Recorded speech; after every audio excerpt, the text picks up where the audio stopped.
Salut les mobeurs! Petite vidéo sur la RCX, alors ça faisait un bail qu'on n'en avait pas fait. Là on va lui mettre un petit peu de peps, donc on vous explique tout dans la vidéo. Allez, fire!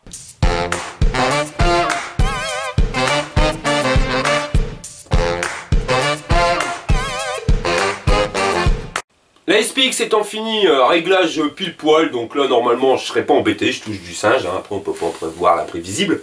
L'armor que j'ai renforcé, tout ce qui devait être renforcé, j'ai fait des tests.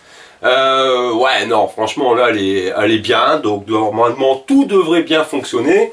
Je peux pas partir en road trip avant le 7 juillet, c'est à cause des fêtes des écoles, des machins, des bidules. Donc je suis un petit peu bloqué, je vais pas vous mentir, je m'ennuie un peu. Donc je devais refaire la RCX là en fin d'année, non bah on va pas attendre. En plus il y a une course qui doit arriver au mois d'octobre.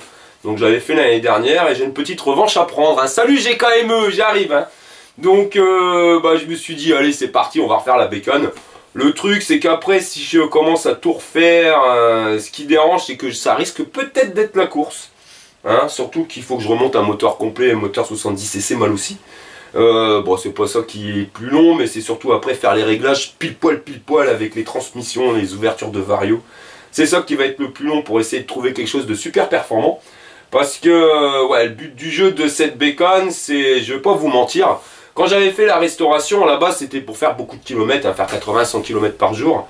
Mais après avoir testé la SPX, vous voyez, vous avez le dos bien droit, vous avez un dossier derrière, on a une conduite qui est exceptionnelle. Avec la SPX, je peux taper 300 km par jour, franchement, j'ai même pas mal au dos. La RCX, c'est pas la même mayonnaise, quoi. Parce que quand vous êtes sur la bacon, déjà on a la position, on est vraiment bien devant, vous voyez. Donc ça casse le dos, il n'y a pas de miracle, au bout de 50 bornes on a le dos pété. En plus il n'y a pas de sacoche, il n'y a rien, si je veux transporter quelque chose c'est dans le sac à dos. Alors le sac à dos, il te matraque encore plus.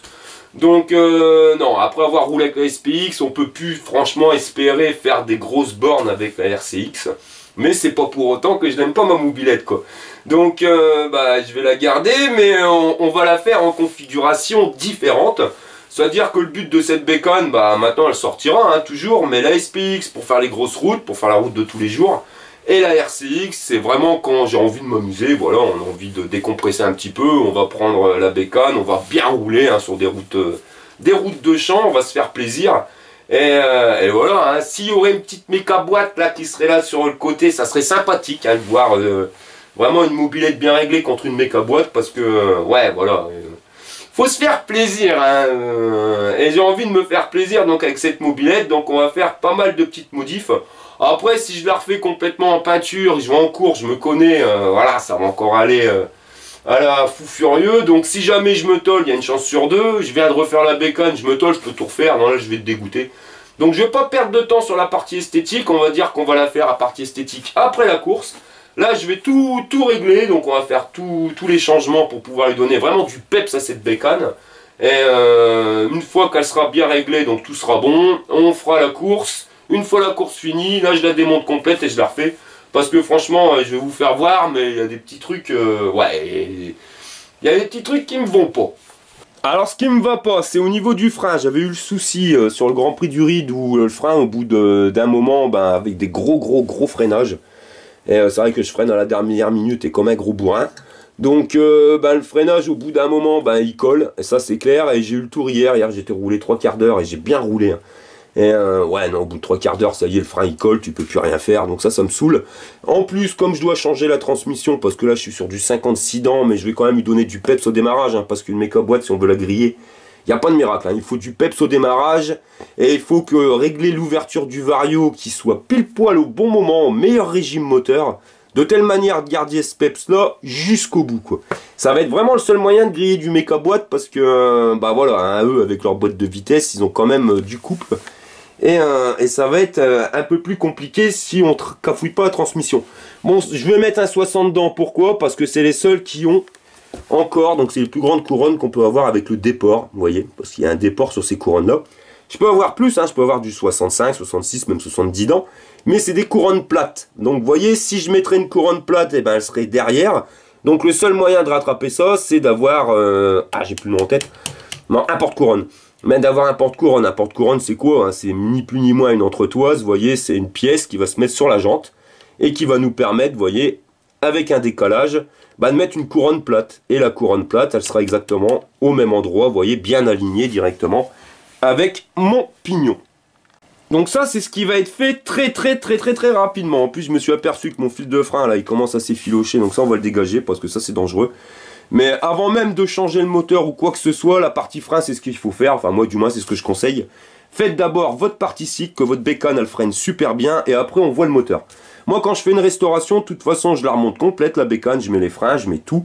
Sauf le moteur. Et je vais descendre ma rue, vous voyez. Puis j'essaye déjà de voir si les freins commencent... voilà, si ça freine, quoi. C'est pas quand vous êtes lancé à fond les manettes qu'il faut dire merde, les freins ils vont pas. Parce que là ça craint. Donc là le moteur, alors le moteur c'est clair, là je le dégage. Hein, je vais mettre le bas moteur mal aussi, le kit 70 mal aussi. Là j'étais sur un T3 de chez Airsal. Ouais, bof, hein, moi pour moi sérieux je trouve que ça vaut pas un clou. J'ai pas plus de performance avec ce cylindre là qu'avec mon cylindre Transval d'origine. Que j'avais légèrement modifié. Franchement, je trouve même que mon Transval d'origine, il tourne mieux. Donc ça, là-dessus, il n'y a rien à dire. Là, mon petit raccord, vous voyez, on m'avait dit non, ça tiendra jamais ton truc, là. Bon, vous voyez, un raccord de plomberie, directement, 2 colliers, et le bordel, il n'y a pas de fuite, ça tient très bien. Donc si vous êtes en galère de durite, franchement, c'est moins esthétique, mais on peut toujours bricoler, parce que c'est vrai que les durites sur les RCX, SPX, c'est vraiment la misère à les retrouver. La fourche, je l'ai changée. Alors ça, c'est déjà été fait, hein. J'ai pris une EBR Racing. Alors, rien de spécial, hein, c'est les fourches à 100 balles. Bon, j'ai eu une occasion sur le bon coin, je l'ai eu à 30 boules. Mais non, c'est le minimum. Alors, on aurait pu me dire, ouais, mais pourquoi t'as pas mis une fourche, les fourches à huile? Ouais, c'est bon, quoi, ça coûte bientôt 200 balles. Il y en a marre, quoi, c'est une mobilette. Quand vous voyez le prix d'un moteur, si vous voulez un moteur qui tourne, vous êtes bientôt à 1000 €, quoi, faut arrêter les conneries. Ça coûte de plus en plus cher, donc ouais, on va faire à l'économie quand même. C'est toujours mieux que la fourche d'origine. Alors la fourche d'origine, là voilà, hein, elle fonctionne très bien, mais en mode origine, hein, faut être clair, hein, surtout sur une RCX. Parce que quand vous commencez à envoyer du peps au niveau de la bécane, tout le poids étant à l'avant, eh ben la fourche elle travaille 10 fois plus que sur la SPX, où le poids finalement est carrément sur les amortos à l'arrière. Donc on met tout son poids à l'avant, on envoie la sauce, dès que vous avez, quand vous êtes sur un billard, donc une route nickel, bah, ça passe avec une fourche d'origine. Mais quand il y a des trous puis des bosses, même sans forcément être énorme, non, ça passe plus. Pourquoi? Parce que ben, tout le poids est là, la fourche, elle bouge dans tous les sens, ça fait que bah, vous tremblez, vous êtes là, et finalement, bah, votre tête, elle bouge dans tous les sens. Et moi, ça me va pas parce qu'au niveau de la vision, on voit moins bien quand même. Hein. Quand vous faites ça, non, on voit moins clair. Et c'est clair, c'est pour ça qu'hier, j'ai roulé 45 minutes hein, en changeant la fourche. J'ai dit, tiens, je vais repasser là où ça passait pas avec la fourche d'origine. Non, mais à fond les manettes, sérieux. C'est pas la meilleure des fourches, mais quand même, elle avale bien la route. Même les défauts de la route, ça passe super bien.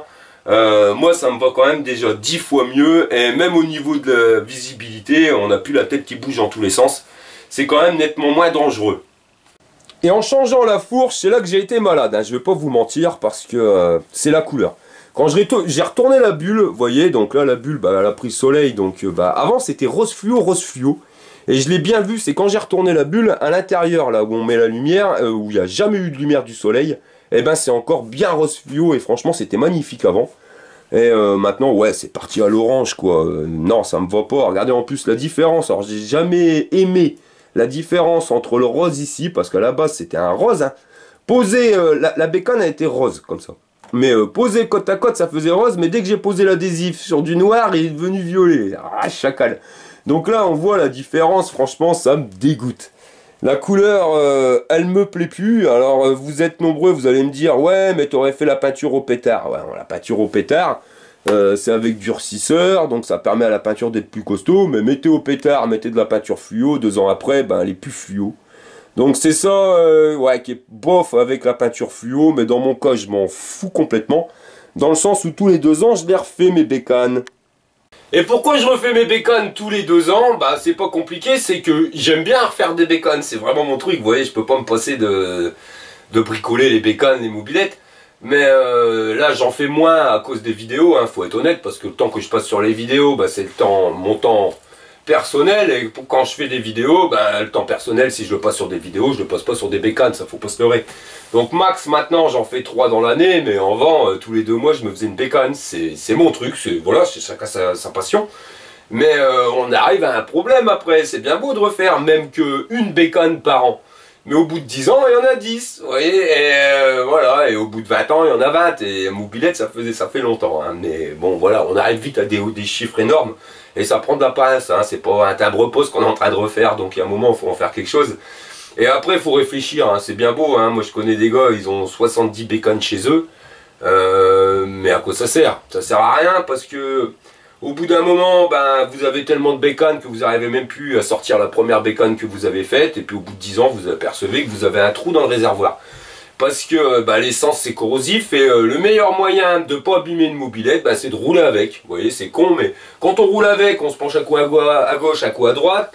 L'essence qui est dans le réservoir, elle va brasser le réservoir. Et ça va permettre de garder un réservoir en bon état. À partir du moment où vous la laissez comme ça pendant un an sans rouler, ben, l'essence elle stagne. Et là ça craint, c'est là qu'on arrive à avoir les emmerdes. Donc moi ma bécane, j'ai pas la place pour en avoir 40, hein. C'est d'ailleurs pour ça que j'ai dû en revendre, hein. Il n'y a pas de miracle, à un moment il faut qu'on puisse circuler chez soi.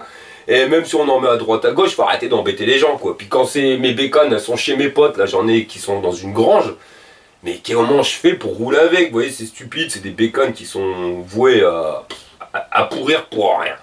Donc ça me va pas, donc là la mobilette, vous voyez, elle commence à me dégoûter au niveau de la peinture, et ben ça tombe bien, c'est le moment de la refaire. Je vais refaire la mobilette, je vais changer la couleur, l'année prochaine je referai la SPX que je viens de finir, et ainsi de suite, voilà. Ça me permet de continuer tout le temps de faire les bécanes, et c'est pour ça aussi que je les fais au pétard, hein. Ça coûte quand même moins cher, c'est plus rapide. Enfin, je les fais pas au pétard, je les fais à la bombe. Et voilà, les goûts, les couleurs, je vais au magasin, tiens, les couleurs là sont bien, j'essaye, ça va, bah ça va, si ça va pas, bah dans 2 ans je la rechangerai, quoi, il n'y a pas de souci là-dessus. Puis après, il y a un autre problème aussi, c'est que ça avant, ça coûtait pas cher de faire de la mobilette, parce que quand ça a été créé, la mobilette, c'était un moyen de locomotion pas cher, permettre aux gens qui avaient pas trop de sous, bah, de pouvoir se déplacer quand même. Bon, maintenant, c'est carrément devenu l'inverse, c'est devenu un moyen de locomotion excessivement cher, hein. Vous regardez sur le bon coin, c'est des prix de fou. Avant, on pouvait avoir pour 50 balles, maintenant c'est minimum 400 balles. Et dès que vous voulez avoir une pièce au magasin ou sur les sites internet, ils vous vendent ça à un prix faramineux, et en plus c'est du brin, il faut adapter. Donc là, les mobilettes, comme elles sont roulantes, je vais les garder comme ça va me permettre de faire des restaurations, vous voyez, à moindre coût, j'ai que la peinture à acheter. Puis je referai des adhésifs, une nouvelle déco, enfin voilà, on va se faire une bécane bien belle. Au niveau des amortos, alors ça c'est clair, je les garde, ceux-là ils tournent nickel, hein. Franchement les Payoligas c'est vraiment du rêve. Au pire, si je devrais les changer, je me prendrais pas la tête, là j'ai vu que sur AliExpress ils ont l'air de vendre des amortisseurs qui ont l'air de bien tourner. Bon, il y a peut-être des modifs à faire, mais bon, sur du chinois il y a toujours de la modif. Donc, mais bon, pour l'instant, le Payoliga, ça me va bien. Au niveau du pot, le pot Conti, ouais, bof, hein, en 50cc, je trouve qu'il n'y a rien dans le slip. Après, c'est peut-être parce que c'est de la tôle préformée, hein. Le mieux dans les pots, ça reste quand même les roulés soudés. Donc, on verra bien avec un 70cc. On m'a dit le pot Conti avec un 70cc, il tourne nickel. Donc, on verra bien si avec le 70cc, ça tourne bien. Sinon, il dégage, hein. Franchement, pour moi, pour le moment, je trouve que c'est de la daube intergalactique. Ma poulie, j'ai vu qu'il y avait du jeu. Alors, je sais pas si c'est du jeu, mais j'ai vu que ça bouge un peu. Donc, on va falloir que je regarde bien si elle n'est pas voilée ou quoi que ce soit. De toute façon, des poulies, j'en ai plein, ça on va le changer. Là, ici, pareil, donc le Vario Malossi. Ouais, bon, ça va. Bon, Vario Malossi ou le Vario R1 de chez Doppler, j'ai pas vraiment vu de différence. Pour moi, c'est pareil, au niveau des performances, ça a l'air d'être à peu près approximativement la même chose. Au niveau du matos, bah, j'aurais quand même du matos à acheter, hein, parce que pour alimenter à 70cc, on va changer de carbu, donc il va falloir que je change le carbu, je vais changer l'allumage aussi, mettre un truc qui tourne mieux. Donc ça c'est pareil, ça va me coûter une blinde. Alors je vais faire rapido, donc les parties que je vous ai dit, hein, c'est-à-dire la couronne, les freins, tout ça, on va leur mettre bien, histoire de dire que ça roule quand même déjà en sécurité, que ça soit une bonne chose. Après, pour tout ce qui va être montage du moteur, donc je vais pouvoir le monter, mais pour pouvoir le faire tourner, il va falloir encore investir pas mal de pognon, et ça me saoule. Donc je veux pas me prendre la tête, je fais ça, et la semaine prochaine, direct, je rattaque une bécane. Je vais faire une restauration, donc j'en avais une que j'avais commencé il y a quelques années de ça. Et bah, je vais la finir, hein, il n'y a pas de raison. Donc les vidéos, ça avait fait que j'avais pas pu la faire. Bah, je vais la ressortir, je vais la faire vite fait.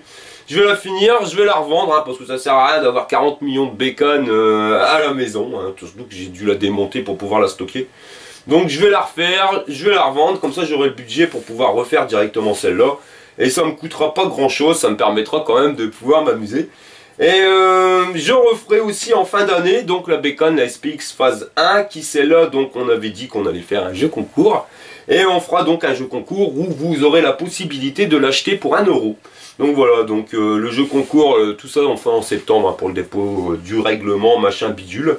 Mais on va commencer maintenant à poser les petites questions. Hein. Donc vous notez vos questions sur un bout de papier, on ne reviendra pas sur les questions, il n'y aura pas de vidéo spéciale sur le jeu concours.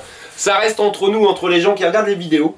Et donc la première question c'est quel est le nom de mon ami qui vient des fois faire des vidéos un peu débratées. Donc c'est quoi son nom? Donc vous notez la première question sur un papier, on ne reviendra pas dessus, il n'y aura pas de récapitulatif. Et à la fin, donc quand j'annoncerai le jeu concours au mois de septembre, et ben après il faudra répondre aux questions.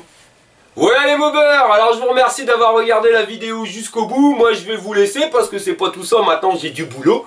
Va falloir que je refasse des mobilettes. Et ça c'est une grande chose. Allez les mobeurs, je vous dis à la prochaine pour une prochaine vidéo. Fire!